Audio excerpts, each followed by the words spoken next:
Semua ini adalah keberlanjutan aja. Reza mungkin berlanjut tapi dengan format yang lain.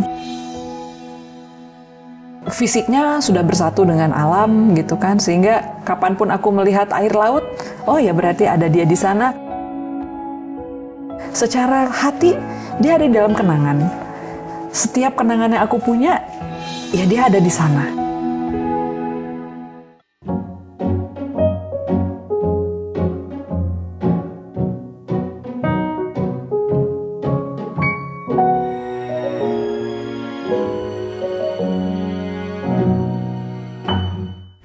Cinta itu mempertemukan, cinta itu menyatukan, cinta itu memisahkan. Kadang cinta itu juga meninggalkan. Tapi satu hal yang pasti, cinta itu punya kekuatan. Alvin in Love, cinta untuk semua. Dan hari ini saya senang banget. Sahabat lama saya, sahabat lama Uncle, sudah bersama dengan Uncle di sini ada Dewi Lestari. Uncle, thank you for coming. Aku yang terima kasih sudah diberi kesempatan. Senang deh lihatnya. Iya, aku juga senang ketemu Uncle. Semua aku juga senang. Tadi aku buka dengan kata cinta. Iya. Cinta itu mempertemukan, cinta itu menyatukan. Cinta juga memisahkan. Bahkan kadang cinta itu meninggalkan. Iya. Tapi satu hal yang pasti, cinta itu pasti punya kekuatan kan, Di? Pasti, pasti. Dan Di pasti tahu betul tentang itu. Oh. First hand experience. Aduh, senang nih lihat kamu udah bisa ketawa. Ya, kalau ya. Uncle hitung ya tanggal 53 hari ya. Ya saat kita bicara ini ya. Ya, saat kita bicara ini 53 hari almarhum Reza udah meninggalkan kita semua. Tapi rasanya masih ada ya, Di, tetap ada. Betul, betul. Anak-anak tuh bahkan bilang sama aku, "Mah, Papa kayak pergi retreat ya. Kayak pergi retreat ke Bali, tapi silent retreat, jadi nggak bisa pakai HP, nggak bisa telepon kita. Kita biasakan ya. Tapi rasanya masih ada gitu. Bahkan di rumah aku tidak merasakan ada perubahan yang sifatnya apa ya?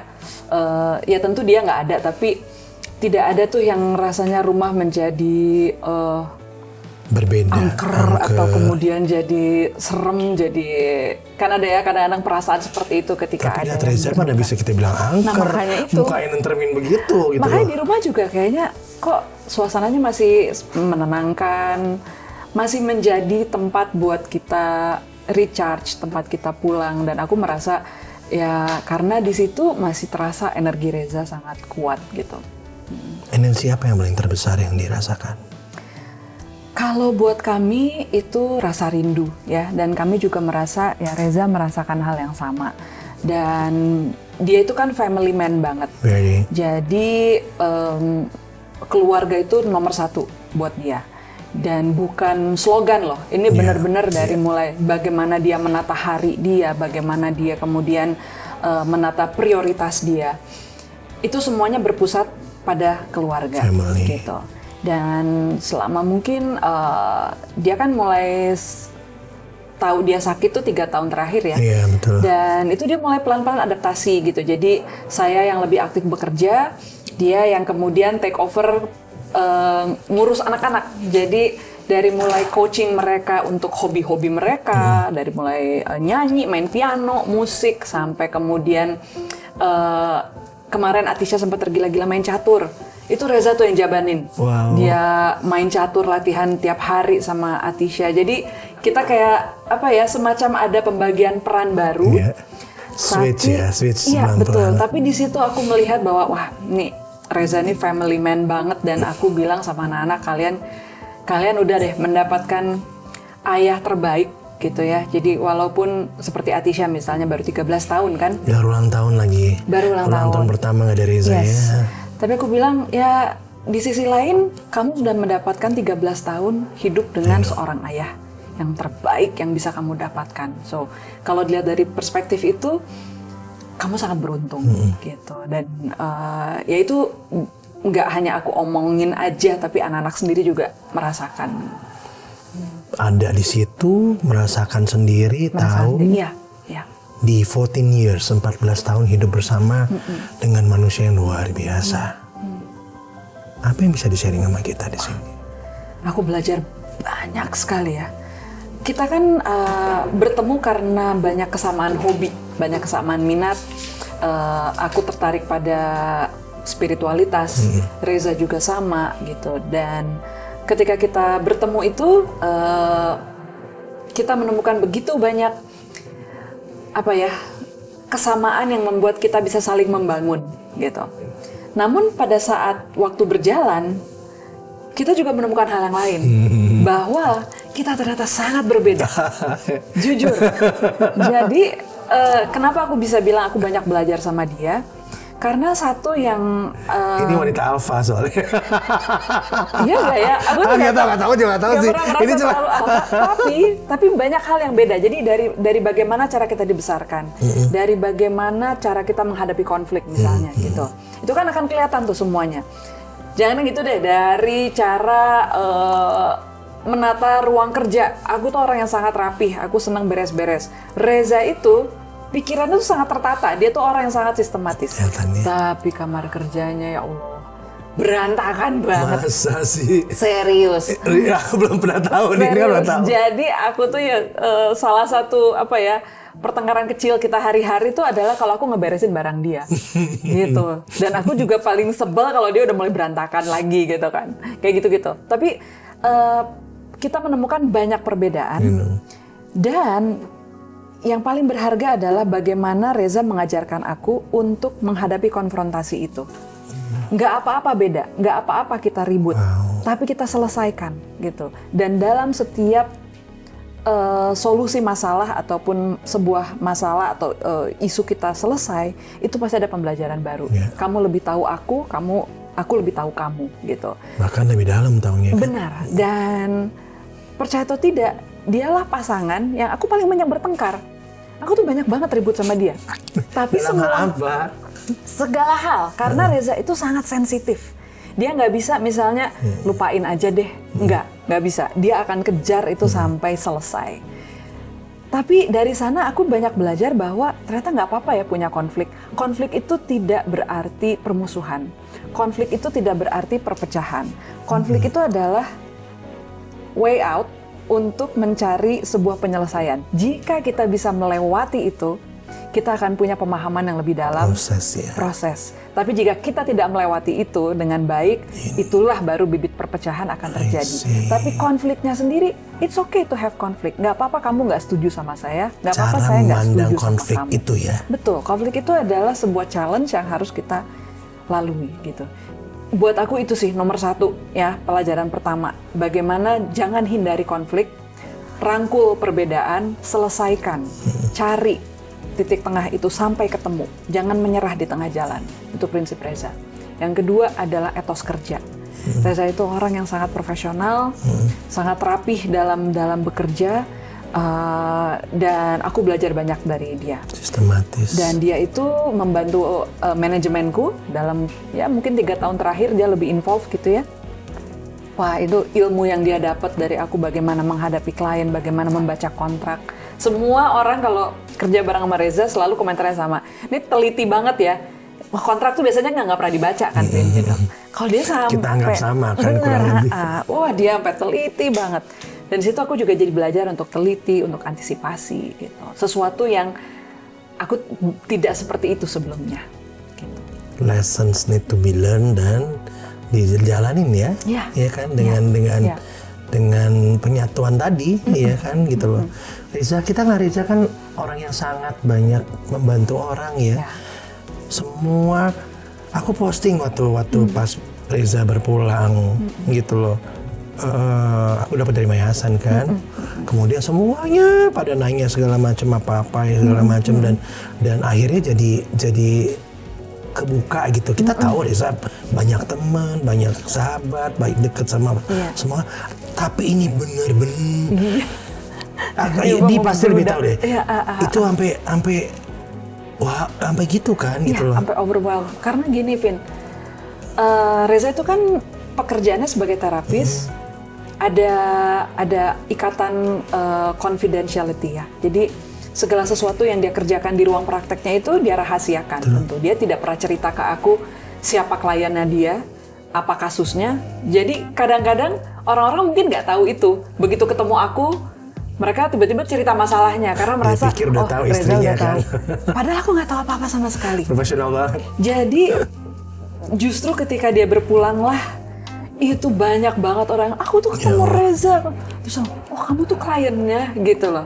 Banyak yang aku kenal tapi nggak tahu bahwa dia kliennya Reza. Tapi lebih banyak lagi orang yang memang aku tidak kenal dan terbantu oleh Reza. Bahkan ada yang tidak pernah bertemu Reza sama sekali, datang ke rumah duka dan bilang, Mbak Dewi, kalau bukan karena Mas Reza, aku nggak akan ada di sini, gitu. Karena dia pernah mau coba bunuh diri, dia hanya DM sama Reza, nggak konsultasi sedikit lewat DM, dia berhasil merasa terbantu dan akhirnya dia selamat gitu. Jadi yang kayak gitu banyak banget, Vin. Gitu. Jadi aku yang sampai ya ampun, ini ya namanya benih itu kemudian mekar ketika orang berpulang ya. Banyak hal-hal yang aku tidak ketahui sebelumnya, tapi itu semuanya bermunculan ketika Iya, pada saat seseorang berpulang dan kita melihat setelahnya itu baru kita bisa melihat ya kesaksian hidupnya. Nah, itu dia gitu loh. Betul. Kelihatannya di situ. Kelihatannya di situ. Betul. Waktu aku datang ke rumah duka karena nggak sempat datang ke rumah ya pada saat malamnya, sampai dengan aku lihat semua postingan dan lain-lain. Semua orang emis di terlihat tegar banget loh. Tegar, kuat. Dari mana kekuatan ini ada?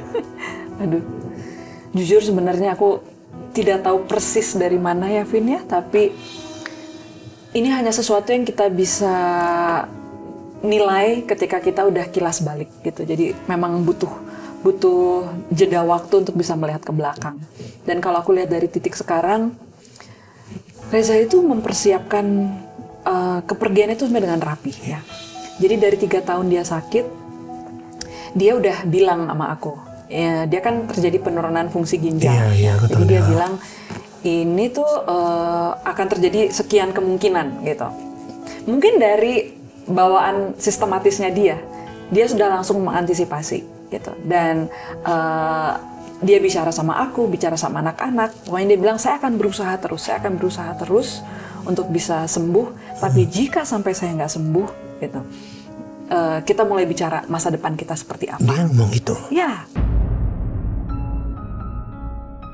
Dan ketika 2 tahun itu sudah semakin kelihatan ya, dia udah mulai semakin menarik diri, artinya dia tidak lagi menerima klien yang sifatnya body work gitu, hanya sifatnya counseling saja, karena dia mau conserve energi dia untuk dirinya sendiri, untuk penyembuhan gitu ya.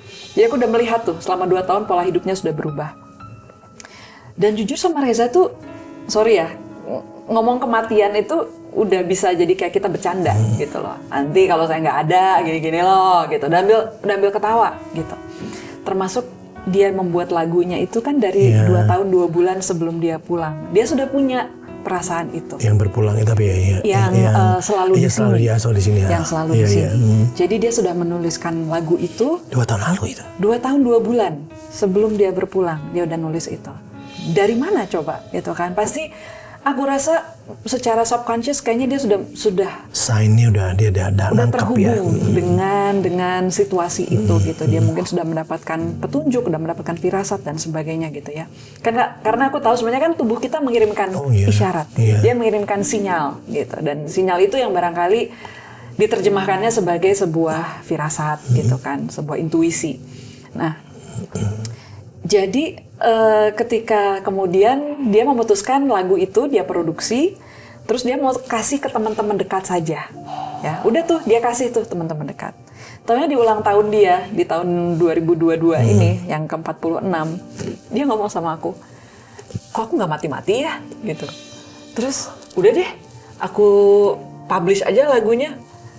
Terus udah deh, dia putuskan di hari ulang tahunnya dia publish lagunya secara di streaming gitu ya, secara publik, jadi orang-orang bisa denger. dengan bercandaan kayak gitu, Vin. Dan buat kita tuh kayak udah yang hahaha ketawa aja. Karena terbiasa dengan obrolan iya, itu kan. Karena memang dia udah melihat kematiannya tuh begitu dekat gitu. Dan dia ngomong sama saya, ini kan kondisi yang saya alami ini kan kronis gitu. Capek loh katanya menjalani penyakit kronis itu capek karena itu perjuangan setiap hari gitu. Bayangin bertahun-tahun, ya bertahun-tahun mengalami hal tersebut gitu ya. Badan tuh rasanya antara nggak enak atau nggak enak banget gitu. Jadi ketika dia misalnya berusaha untuk liburan sama kita, untuk kemudian jalan-jalan, jangan kan bioskop lah gitu. Itu effort yang dia keluarkan tuh 5 kali lipat daripada kami semua gitu. Sehingga aku dalam 2 tahun itu memang hidupku hanya untuk fokus utama adalah Reza ya gitu. Jadi dia nggak boleh capek itu. Dia nggak boleh capek. Aku juga sebisa mungkin standby di rumah karena kalau ada apa-apa, aku adalah orang pertama yang pasti harus bantu dia gitu. Dan jadi kalau misalnya dibilang kekuatannya dari mana, sepertinya persiapan itu memang sudah proses yang dia udah siapkan itu yang membuat dia kuat ya. Dan walaupun sejujurnya ketika Brek sakit itu nggak gampang sama sekali Vin ya, karena dia itu seorang yang sangat memegang konsen atas tubuhnya. Jadi dia itu pasien yang sangat kritis, dia mendebat dokter, diskusi soal obatnya. Kalau misalnya suster masukin apa, dia pasti tanya detail dulu, ini apa. Ketika dia sakit dan tidak bisa berkomunikasi, tiba-tiba konsen itu jatuh ke aku gitu. Dan itulah yang rasanya setiap hari berada di roller coaster ya, kadang naik, kadang turun gitu. Dan bagaimanapun juga kayaknya ya yang membuat aku tegar atau kuat gitu. Ada ketakutannya pada saat si roller coaster tadi naik pasti turun. Ada, tapi lebih kepada ini loh Vin. Pertama kayaknya aku ada sense of duty. Ini tuh tugasku. Kalau ini menjadi tugas, mau apapun yang terjadi, kamu harus tanggulangi, kamu harus laksanakan. Dan barangkali ini sebuah etos kerja yang Reza juga ikut wariskan buat aku gitu ya.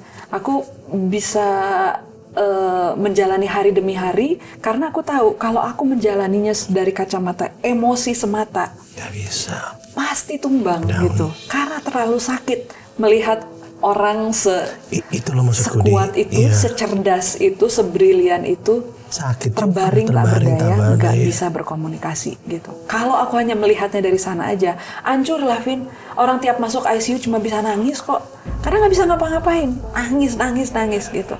Tapi keluar dari situ aku harus mulai berpikir, habis ini ketemu dokter, habis ini ngurus anak-anak. Stepnya apa. Jadi bisa dibilang 1,5 bulan itu pelajaran crash course yang sangat berharga, sangat mahal, yang walaupun peristiwanya perih ya, tapi itu membangun aku menjadi manusia yang aku juga nggak tahu, ternyata ada ya kekuatan itu ya. Ya, I never know itu ternyata ada gitu. Tapi dia muncul di saat dia memang harus diberi tekanan sedemikian rupa gitu. Tapi anak-anak tanpa Reza gimana ya? Ya pastinya berat sih. Hanya saja karena aku dari awal prinsipnya begini. Aku mau sejujurnya di depan mereka. Artinya aku tidak akan mencoba pura-pura kuat. Supaya mereka juga melihat sisi manusiawi dari ibunya gitu. Dan ketika misalnya aku butuh penguatan, mereka dibutuhkan gitu. Jadi kita adalah support system bagi satu sama lain. Akhirnya kami jadi kayak seperti saling tim ya. Jadi tim saling gitu. Menguatkan. Betul gitu. Memang karakternya kan lain ya. Kinan itu lebih ekstrovert. Jadi secreting itu ya. Iya, jadi kalau dia apapun yang terjadi itu dia pasti bisa ekspresikan. Aku bisa melihat dengan mudah gitu. Sementara yang bungsu itu lebih introvert. Jadi sama dia aku harus lebih hati-hati, lebih peka gitu untuk bertanya ada apa.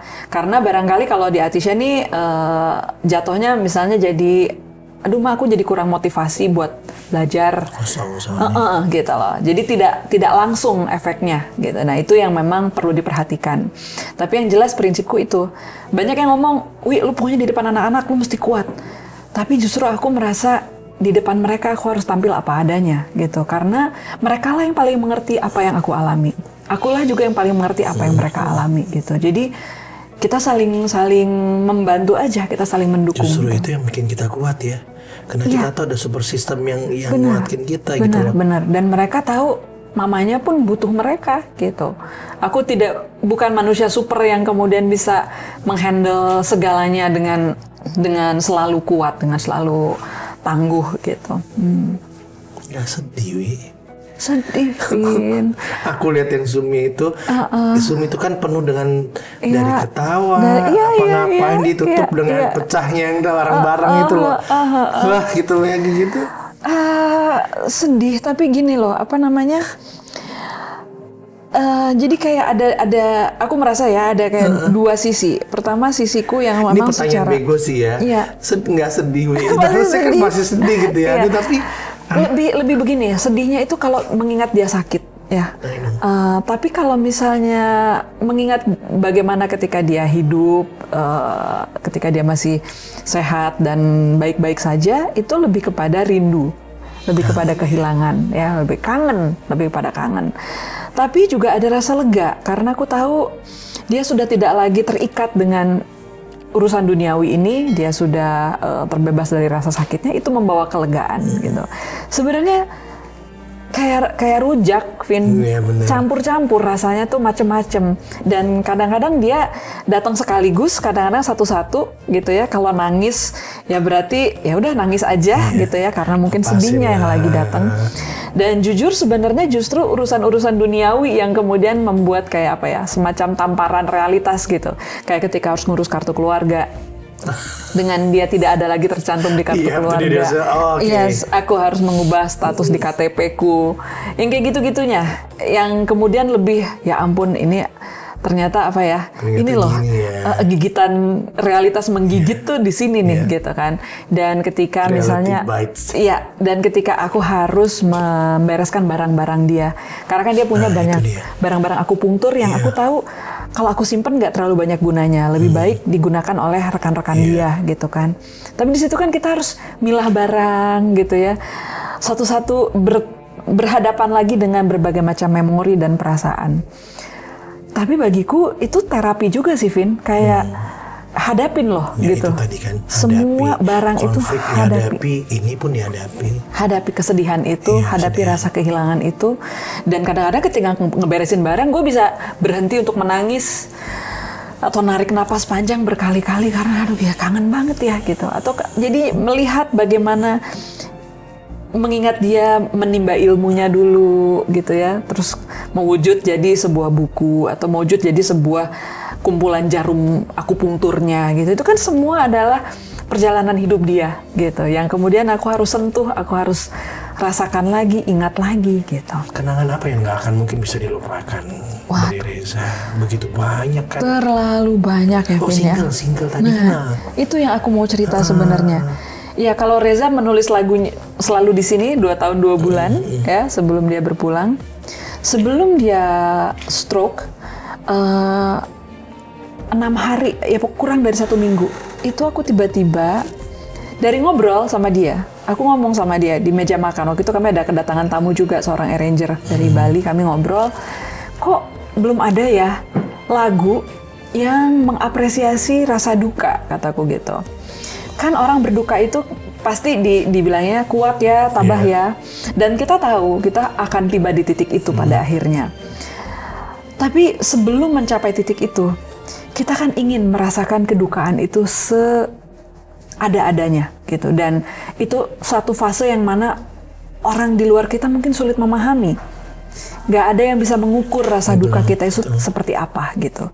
Dan aku bilang, aku pengen deh bikin sebuah lagu untuk fase itu. Tanggal 21 itu yang bikin tuh ya? Iya. Jadi ketika aku bikin, dan itu cuma 1 hari bikinnya, aku kasih dengar ke Reza, dan Reza bilang, aduh sedih ya, lagunya indah tapi sedih. Terus dia bilang, aku jadi tahu rasanya kalau kamu ditinggal sama aku seperti apa gitu. Dan dia sudah menyalin chordnya, itu tulisan tanganku, Dan chordnya itu Reza yang tulis. Kami sudah mau bikin demonya, tapi nggak sempet ya karena nggak keburu. Jadi ketika itu aku sudah harus bikin demo dibantuin sama teman yang lain gitu. Tapi lagu itu kemudian bagi aku ya banyak kan orang yang mengalami rasa berkabung gitu. Dan aku kepengen lagu ini juga bisa menemani semua yang aku yakin kita semua manusia akan mengalami itu. Khusus di fase ketika kita sedang ingin sedih seada-adanya gitu. Dan aku memang merasa lagu itu harus dirampungkan, diwujudkan. Ini udah teman-teman semua yang bantu deh. Andi Rianto yang bikin musik ya, dan Reza tuh memang lagi lagi kagum banget sama Andi gitu kan. Terus karena kami baru terlibat sebuah project bareng, jadi Reza tuh udah nama Andi pokoknya disebut berulang-ulang. Jadi Andi Rianto yang bantuin, Trinity record label yang bantuin kami juga. Terus ada video klipnya nanti Davi Linggar, Jane itu juga sahabat-sahabatnya Reza semua. Gitu. Jadi udah deh mereka melakukan pasti dengan penuh hati itu. Makanya. Jadi aku udah kepengen ini menjadi persembahan buat Reza, dan bukan cuma buat Reza aja sebetulnya, tapi itu tadi semua orang yang pernah merasakan atau akan merasakan atau sedang merasakan fase berduka itu gitu. Uncle melihat matanya pada saat ngobrol tuh berbinar. Binar kangen, binar happy, binar semuanya ada di situ gitu ya kan dia kan. Rujak tadi tuh rujak campur rasanya. Iya, dicampur. Iya. Oh, iya sedih ada, semua ada. Kangennya itu kelihatan di matanya kangen gitu loh. Ya kangen sekali, apalagi kalau udah lihat video-video dia bicara. Aku lihat fotonya aja, kamu mungkin itu udah gini. Menenteramkan hati loh tuh orang. Itu orang dibuat dari apa ya kamu aja ya. Ngeliat kamu tuh udah tentrem gitu loh. Apalagi istrinya lihat tiap hari gitu loh. Meskipun tadi berantem dan lain-lain tadi gitu loh. Tapi selalu berakhir dengan baik. Selalu berakhir dengan baik, dengan ketawa-ketawa gitu. Tidak mudah hidup sama Reza itu sebetulnya. Karena Reza itu orang yang sangat sensitif, dia peka sekali. Sementara gue tuh agak-agak bebal sebenarnya ya. Tapi somehow dia juga kayaknya belajar untuk go with the flow. Itu dari aku gitu. Karena aku memang orang yang cenderung oke, kita jalanin aja gitu. Go with the flow. Sementara dia super planner gitu kan. Well planned. Bahkan kepergiannya pun somehow ketika kita lihat, wah ini well planned nih semuanya gitu. Tapi wah luar biasa sih Uncle. Aku ngerasa yang bantuan orang bukan cuma support ya, itu yang dari mulai nemenin di rumah sakit sampai 49 harian kemarin, dan juga sampai sekarang gitu. Itu berasa sih support system yang dia tinggalkan itu bermakna banget buat kami sekeluarga. Luar biasa sih teman-temannya Reza yang dia bantu, kliennya kan banyak yang udah bukan lagi jadi klien tapi udah kayak keluarga ya gitu. Inilah yang dia tinggalkan. Itu kan nggak mudah bikin kayak gitu kan. Attachment dengan orang-orang yang nggak ada pun, sampai apalagi dia nggak ada, itu baru semua orang. Betul. Dan bahkan ketika pas di rumah duka, kalau Uncle sempat inget ya, itu kan kami Buddhis, tapi memang kami nggak punya aliran tertentu gitu. Ada itu dari betul. Sahabatku juga itu makanya ada small world gitu loh semuanya. Itu aku hanya satu orang loh bantu minta tolong ke Paponijan, karena aku tidak paham ya apa yang harus kulakukan gitu. Sementara saat itu aku menjadi nahkoda yang menentukan ini semua gitu. Jadi aku minta tolong ke Paponijan, Pak bantu saya mesti ngapain, aku bilang gitu. Paponijan kemudian meminta lagi bantuan kepada teman-teman yang lain. Itu panitia terbentuk dalam semalam dan semua dipermudah. Betul, 3 biksu dari 3 aliran Buddhis datang untuk mendoakan Reza. Itu juga hal yang luar biasa. Terlalu banyak sih hal-hal yang tidak bisa kami lupakan. Termasuk cuaca ketika kami melarung itu kan sebenarnya sudah tidak ideal. Udah sore banget tuh Uncle. Tapi kami dikasih laut yang tenang dan semuanya bisa beres dalam 1 hari. Anak-anak ikut ya? Anak-anak ikut. Bahkan aku kalau boleh cerita sedikit tentang kremasi dia. Jadi aku belum pernah melihat kremasi itu seperti apa sih. Kan kirain ya udah selesai gitu. Ternyata kan kami harus memilih lagi tulang-tulangnya gitu. Begitu aku masuk ke ruangan krematorium, itu petugasnya tiba-tiba meluk aku. Ibu, saya belum pernah melihat tulang belulang sebagus ini, katanya gitu. Aku nggak ngerti yang dimaksud bagus tuh apa gitu. Ya ternyata tulangnya Reza itu sangat putih, bersih, dan utuh-utuh.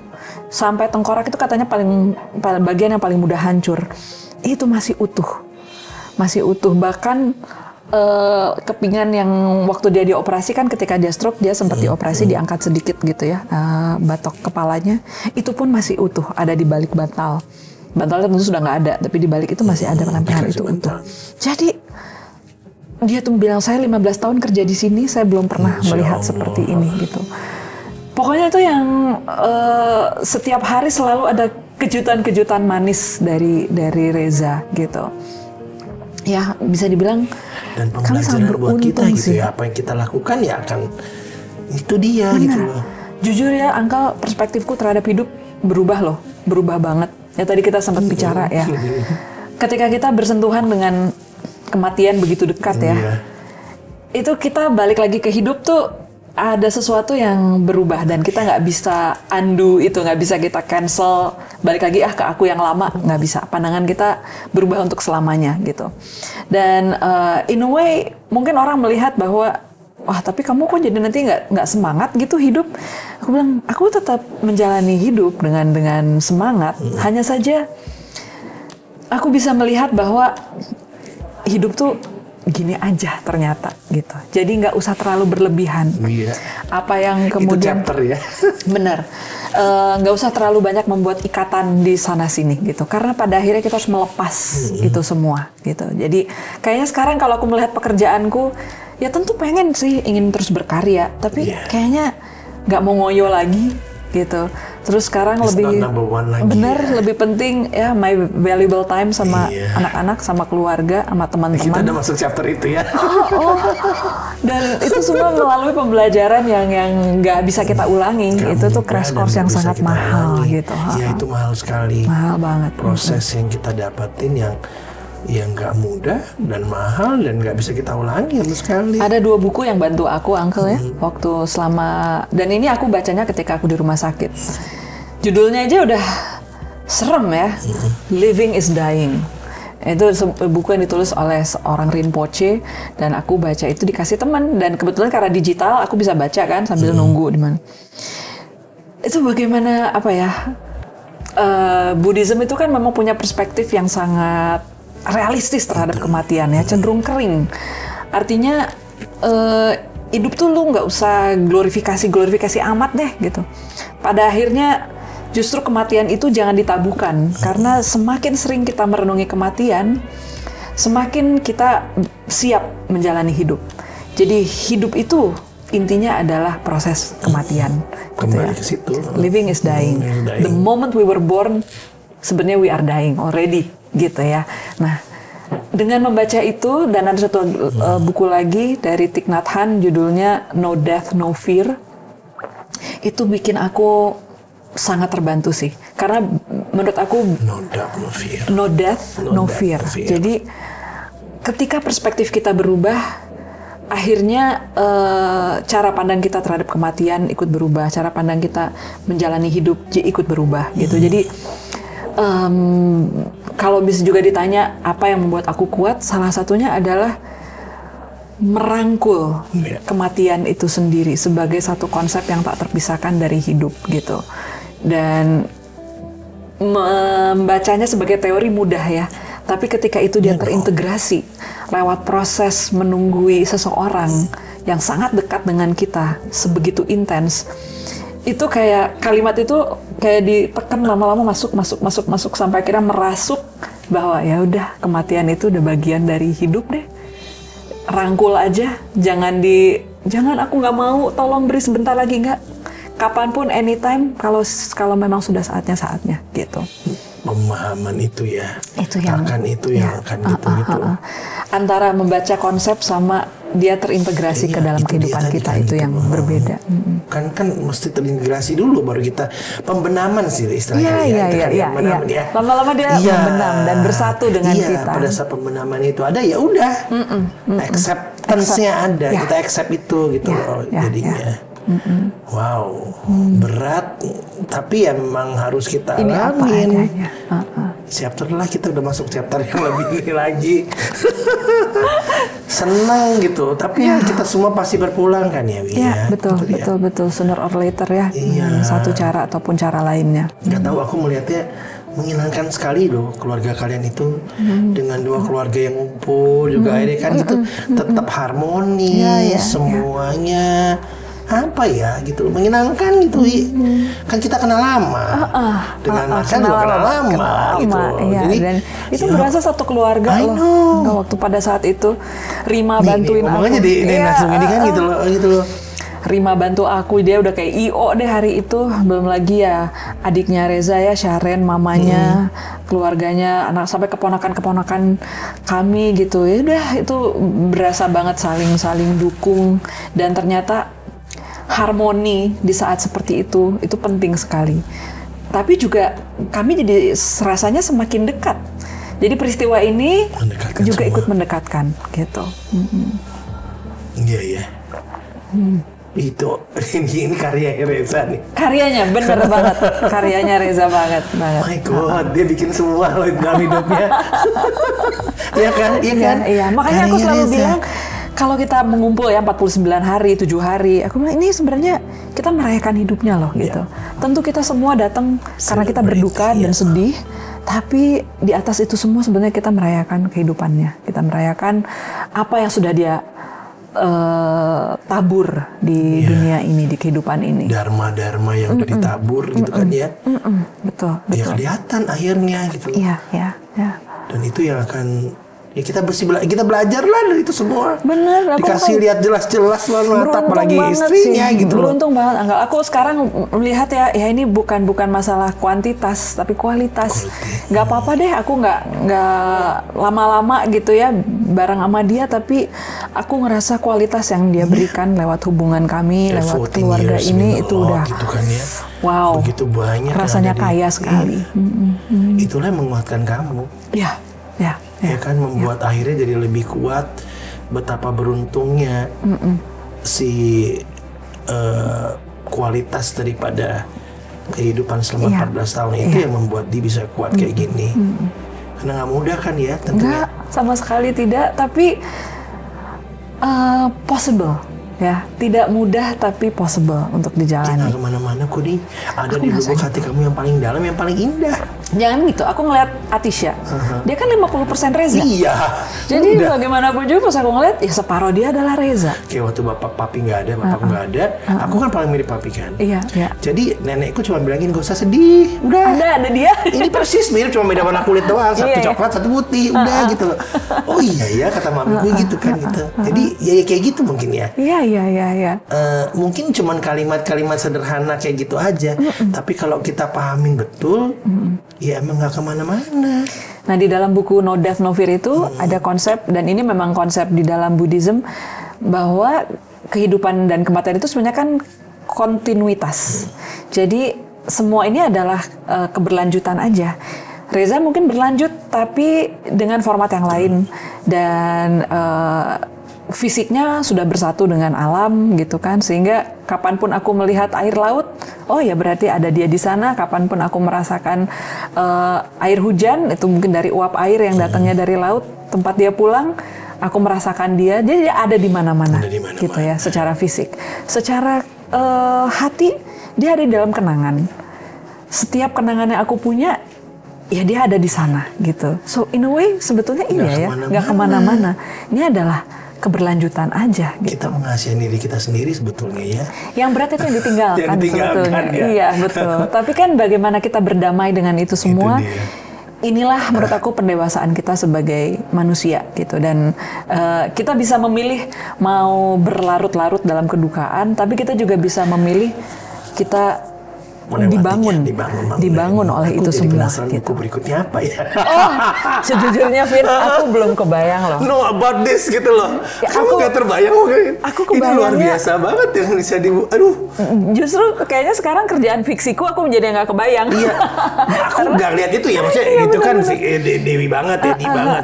Aku melihat bahwa ini chapter yang kamu alami, kamu lewatin ini dengan semuanya ini gitu kan. Terutama ketika banyak orang yang ya DM sama aku dan sebagainya gitu ya. Mungkin mereka mengalami hal yang sama. Ada yang bisa melewati itu dengan baik, ada yang juga yang enggak gitu. Dan tolong dong share gimana caranya. Kan kadang bingung ya kalau kita jawab cuma lewat teks gitu. Bagaimana bisa sekuat ini supaya saya bisa gini-gini. Aku rasa aduh kayaknya mungkin aku bisa berbagi lebih banyak mengenai hal ini, lebih komprehensif lah gitu dalam bentuk buku. Kepengen sih Vin, jujur.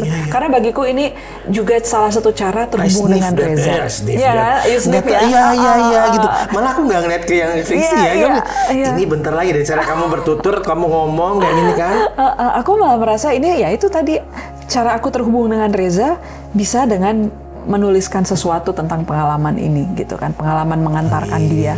Mudah-mudahan ya, dimudahkan kan niatnya baik. Iya. Kalau kita niatnya baik mah dimudahkan. Cuma sekarang pengennya lebih beres-beres rumah, Vin. Aku pengennya yang sekarang tuh ya pengen sampai beres-beres. Ridwan Kamil datang loh. Oh iya. Lihat tuh. Langsung kayak mau disidak loh. Karena dia kan arsiteknya rumah kami kan. Dan memang belum pernah berkunjung lagi dari pertama kali dibangun sudah 12 tahun. Iya.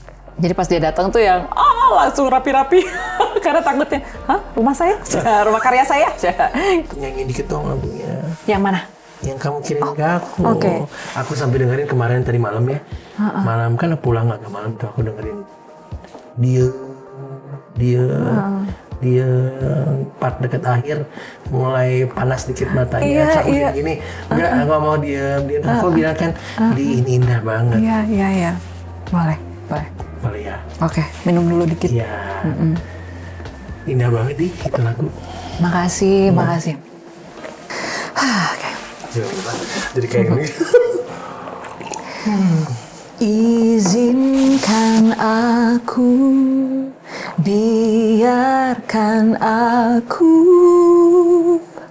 bersedih dan kehilanganmu tanpa pura-pura, tanpa harus bisa kuat dan tangguh. Gitu. Tanpa harus pura-pura, tanpa harus bisa. Dari Reza buat ini. Thank you, Vin. Makasih banyak. I miss him. Makasih. Makasih banyak. Thank you. Semua sayang Reza, semua sayang Dewi. Makasih. Assalamualaikum. Makasih banyak. Makasih ya, Wi. Makasih udah jadi inspirasi buat kita semua. Ya, thank you so much. Sampai jumpa.